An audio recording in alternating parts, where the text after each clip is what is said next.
Hey everyone, welcome back to Corporate Decoder, where we take boring company reports and turn them into something, well, slightly less boring. And today we're diving into SoundThinking Inc.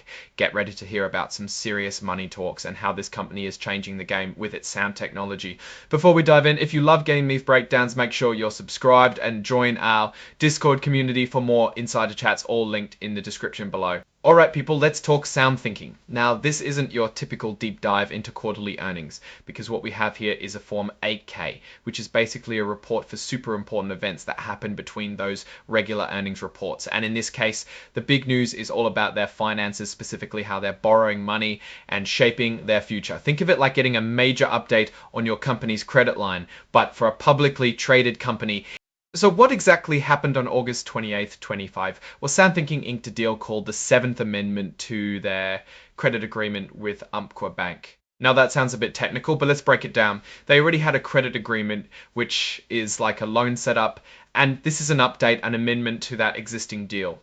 The word 7th tells us this isn't their first rodeo with making changes to this agreement, meaning they've likely had to adjust things as the company grows or faces new situations. The really juicy stuff here is about the money. They've actually managed to increase their revolving credit commitment. What does that mean? It means they can borrow more money if they need it, like a flexible credit card for businesses, but way bigger. They've bumped this up from $25 million to a cool $40 million. That's an extra 15 million smackers they can tap into. This is a pretty big deal for a company. It signals that the Club Bank in this case has confidence in SoundThinking's ability to handle more debt. They see growth potential and a solid business that can repay these funds. It's like getting a higher credit limit because your financial history is good. But it's not just about getting more money, it's also about when they have to pay it all back. The maturity date has been pushed back. So instead of having to have a big chunk of this loan paid off by October 2025, they now have until October 2027. That's a 2-year extension. Why is this important? It gives SoundThinking a lot more breathing room. Instead of having to focus on paying back a large sum in the near future, they can now use that time and their resources to invest in their business, develop new products, or expand their operations. It's like getting an extension on your mortgage payment, allowing you to focus on other things for a while. This extended timeline suggests the bank believes SoundThinking will be in a better financial position to repay the loan in the future. This all falls under what's called a direct financial obligation. Basically, this amendment creates a clearer upfront debt for SoundThinking. It's not some hidden or indirect financial deal. It's a direct loan agreement with a set amount and a repayment schedule. This is the kind of thing investors really pay attention to because it directly impacts the company's financial health and how much money they have available for other things. Companies need to manage their debt carefully, and this filing shows them actively managing this aspect of their finances. Now, let's talk about SoundThinking itself. While this report doesn't give us a full financial picture, it does confirm their identity and other details we need to know. The IRS employer identification number, that 47094995, is like their social security number. It's a unique identifier. This is the kind of detail that ensures we're talking about the exact same company that's publicly traded. And speaking of being publicly traded, their stock symbol is SSTI. This is what you type into a trading platform to buy or sell shares. The fact that they have a stock symbol means they are listed on a major exchange, in their case, the Nasdaq Stock Market LLC. This is where the public can invest in the company's future. Anytime you see a company on Nasdaq, you know they've met certain standards for size and governance. So putting it all together, this 8K filing is really a positive sign for SoundThinking.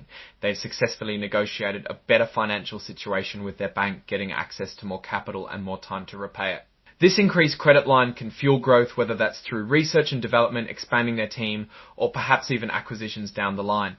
The extended maturity date reduces immediate pressure and allows for a more strategic approach to their finances.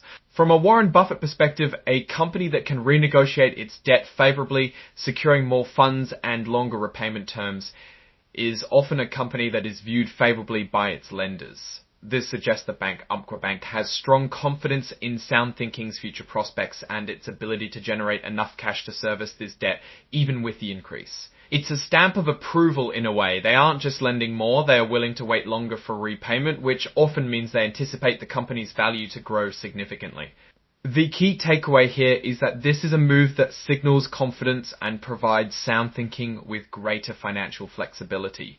It's a strategic financial maneuver, can empower the company to pursue its business objectives more aggressively without the immediate constraint of a looming debt repayment. It's a testament to their operations and their creditworthiness. While we don't have the full financial picture, this specific filing highlights a positive development in their capital structure. Now, looking at this from a broader perspective, SoundThinking is in the business of sound technology. While this report focuses on the financial plumbing, the actual business is about how they use sound. Are they making quieter cities, better warning systems, or something else entirely? This increased financial firepower means they can invest more in whatever that core technology is, potentially leading to new products, improved performance, or wider market reach. It's like upgrading your engine to go faster and further. So what's our take on SoundThinking based on this? They appear to be a company with a solid relationship with its lenders, capable of securing favourable terms for its financing. This flexibility is a significant strength. The primary risk, as with any company taking on debt, is the ability to service that debt if business performance falters. However, the extended deadline and increased commitment suggest the bank doesn't see that as an immediate or significant concern. The opportunity is clear. This financial foundation can allow SoundThinking to accelerate its growth and innovation. In conclusion, SoundThinking has made a smart financial move by amending its credit agreement. It's a sign of stability, trust from their bank, and a commitment to future growth. Keep an eye on them as they leverage this financial muscle.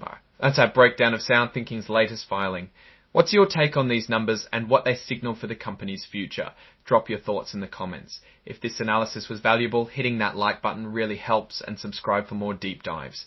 Don't forget to check out the Discord in the description. Thanks for watching. See you next time.